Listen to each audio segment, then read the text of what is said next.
Hi, welcome back to Rating the List, where we review, discuss, and reimagine popular movie lists objectively. We're your hosts. I'm Jerry. And I'm Brad, and on this episode, we'll be exploring number 85 from Rankers, the top 90 heist movies of all time as of January 1st, 2025. All right, and number 85 is Gambit, released in 2012, directed by Michael Hoffman, written by Joel and Ethan Cohen, edited by Paul Tottle, cinematography by Florian Bauhaus, starring Colin Firth, Cameron Diaz, Alan Rickman, and Stanley Tucci. An art curator decides to seek revenge on his abusive boss by conning him into buying a fake Monet, but his plan requires the help of an eccentric and unpredictable Texas rodeo queen. So I think the production, like like journey of this movie is more interesting than the movie itself. I thought the movie's, pretty good. I enjoyed it quite a Okay. bit. I Yeah. thought the person in the cast that I liked the most that I didn't expect was Cameron Diaz. Really? I liked her performance a lot. I think Okay. I thought she played that character really, really well, and I thought she held her own with some acting That's true. heavyweights. I mean, she did hold her own with Alan Rickman, I which, mean, like you're talking, the scenes with Alan Rickman are great.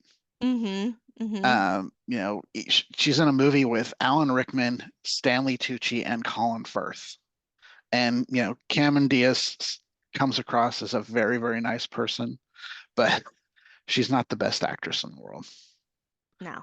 And I thought she was really great in this particular role. This role kind of showcased that kind of goofiness that she has. Uh-huh. Like she seems to be like a goofball in real life, Yes. and it kind of comes off here.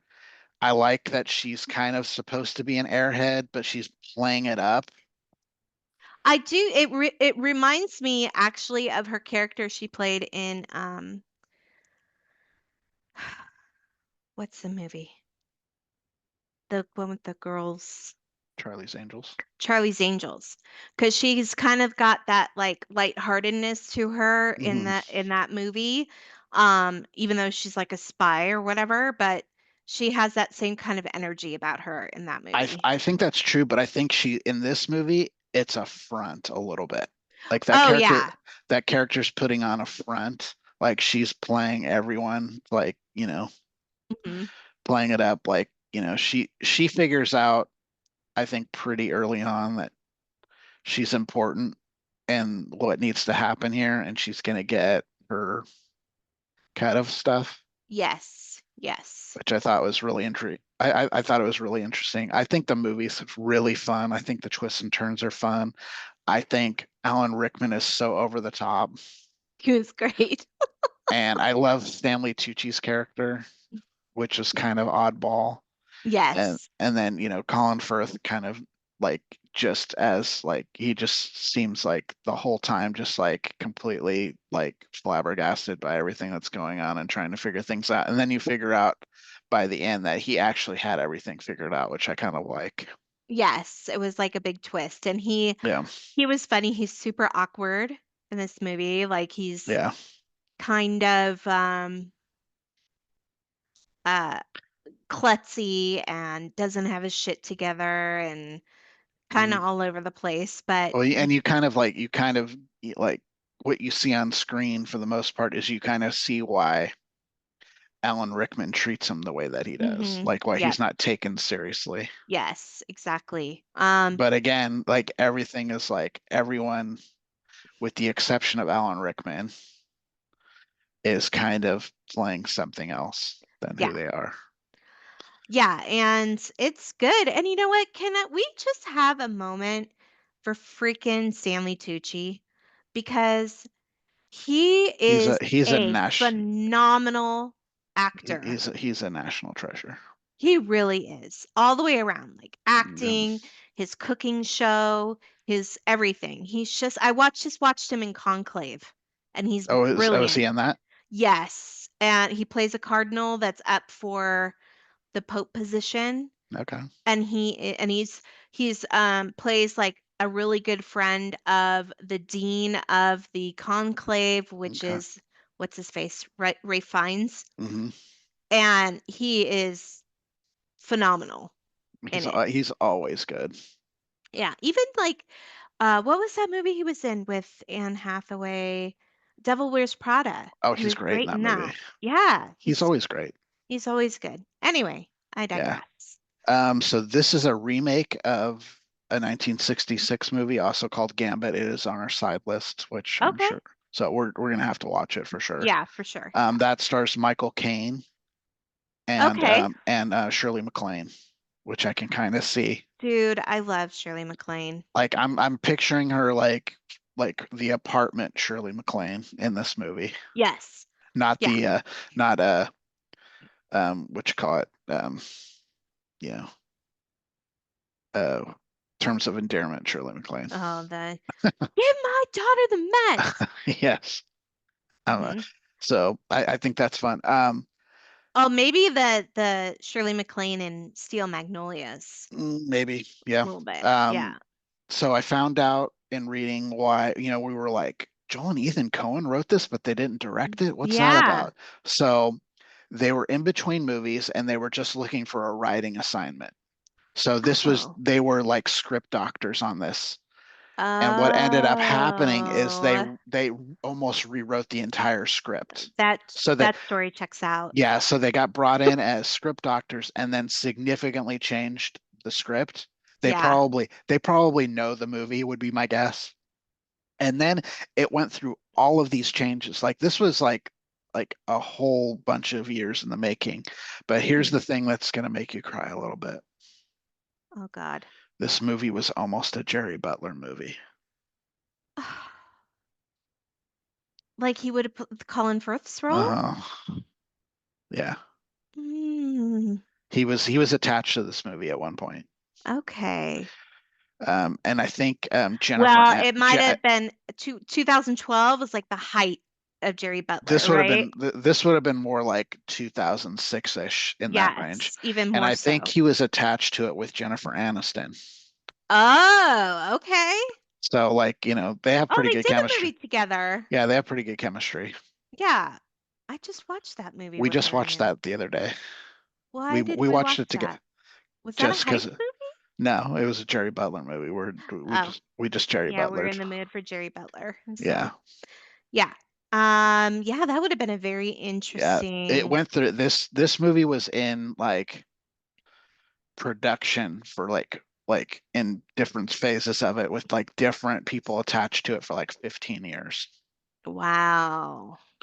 until they Wow. finally got to this particular, you know, Yeah, it's version of funny it. because you don't see Cameron Diaz in much anymore. Like she's not She's retired. really. Technically she's retired. She had said Okay. that at some point. I think she came out of retirement recently to be in something, but Hmm. she doesn't work regularly anymore. Oh, She's kind of wasn't she in that Netflix movie with Jamie Foxx? Yes, Okay. that's like I don't know why she decided to come out for that specific movie, but yeah, she's mostly I mean she said in an interview somewhere that she's basically retired. Which Hmm. hey, Yeah. Hey, whatever. yeah, Hey, pursue whatever you want to do. you don't have to act forever, Hey, I get it. I you get know? not wanting to work. I Yeah. understand. Yeah, for sure. I understand retirement is a goal. Yeah, I get it. man. But yeah, it was a good time. It was Mm, really well acted. They did have a plot voiceover, which worked. it works, and I generally don't like it, but it does work in this movie. It does work in this movie. I appreciated it. And I Uh, think that came from like I'm sure that came from the Coens because you got like a similar thing like in Raising Arizona and a few of their other movies hmm where you hmm have that they kind of like that That's their device. bag. Yeah. It's Yeah. kind of their bag, and when they do it, it works. So hmm that's probably why it worked in this one. Um, I mean, it wasn't like a great movie, No, but it was better than the most of the other ones that we've watched so far for and this list. that's not saying a lot, but I did enjoy this one. Yeah, I did. It was a fun time. Um, I still think that The Collectors is still the best movie we watched so far. I do too, and I'm surprised it's so low on the list. Yeah, I don't get it. I don't get it. But whatever. Yeah, so I gave this one a 67. You gave this one a 71.75. So a little role reversal. I was a little more critical on it than you were, which is Yeah, usually not I the liked case. it. I enjoyed it. Yeah. So the list score was 69.38. Okay. Maybe at the bottom of the list somewhere. Hmm. Maybe in the same spot even. No, I think movies that are in that range are going to be about in the middle of this list. Okay. That's what I Okay. think. Yeah, it's a good point. I think Good I point. think I think the bottom of the list is going to be mid to low 50s. Okay. So I think, like Mordecai's not going to make the list. Oh no. Yeah, No. Coin Heist is not going to make the list. Coin Heist, no. Yeah. Um, yeah. Yeah, it was fun. It was a fun movie.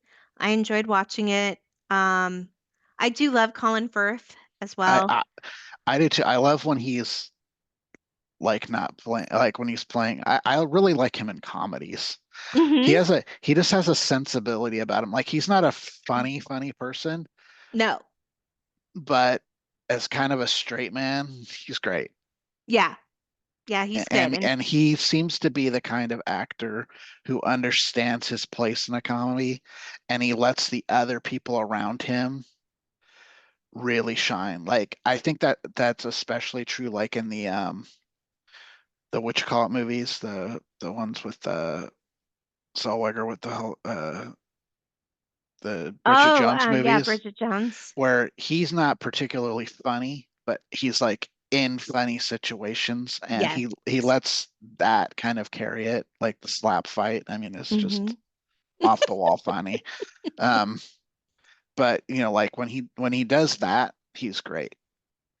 I just actually, speaking of two things, I watched the final installment of Bridget Jones's Diary, which was good, but very sad. I had read the book as well, the last Mm. book, and they basically kill off Colin Farrell Firth's character. Well, you got to do him dirty.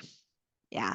And it's really sad, but she's trying to get back into the dating life, and she's got kids, and it's just kind of hard, and it's really good though. It was good.